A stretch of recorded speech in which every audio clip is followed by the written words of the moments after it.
Hi, welcome to the last in this series, which is my Piper Cherokee build, a kit I got from DB Sport Scale in the UK.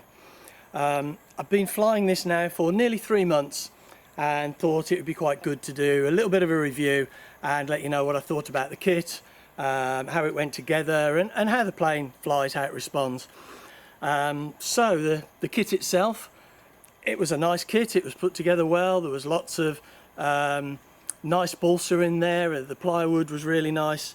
I had a few issues with some of the cuts on the thicker balsa, but besides that it was good. The instructions could have been a little bit better, but it went together okay.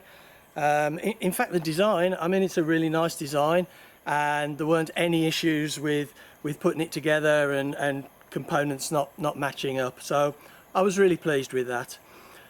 As far as the design itself, I guess what the manufacturers are doing is staying true to the Dave Boddington design, which this is, but it would be nice if it was perhaps updated a little bit. The canopy I changed, and to make it more accessible for a battery, because this is electric, so I'm running off a LiPo battery.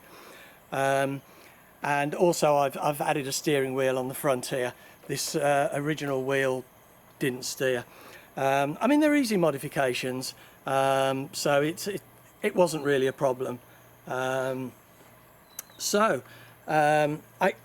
covered it. I mean, the whole thing is covered in heat shrink film because it's I mean, the whole lot is sheeted. I think if I was doing it again, I would probably think about actually fiberglassing it. That might be quite nice, and putting a different finish on.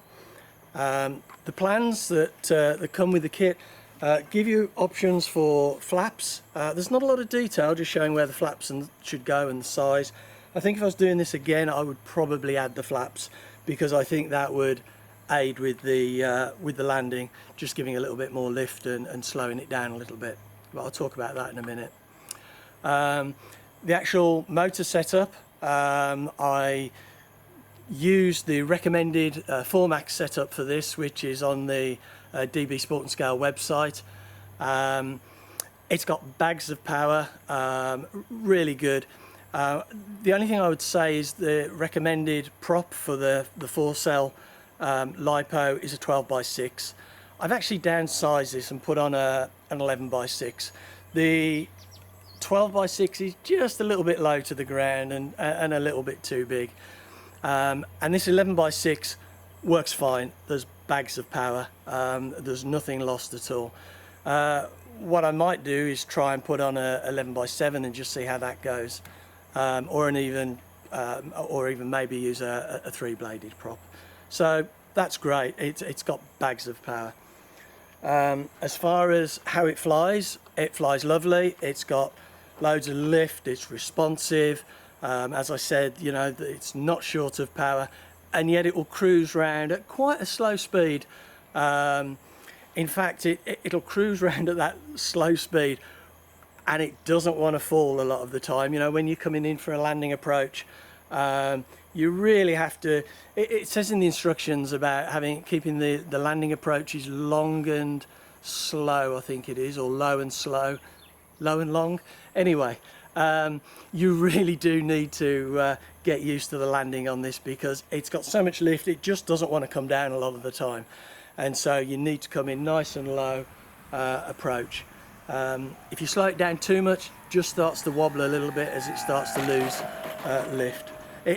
To be honest, it took me quite a while to get used to landing this, but that's fine now. It flies well, and I haven't tried any aerobatics in it yet. I'm not a hugely experienced flyer, and I'm still getting used to this, so I'm just kind of taking it steady. But you know, it's a great kit. I'm hoping to get lots of hours of flying out of it. So hopefully you've seen the videos of the build and you know, kind of how I thought about it when I went along.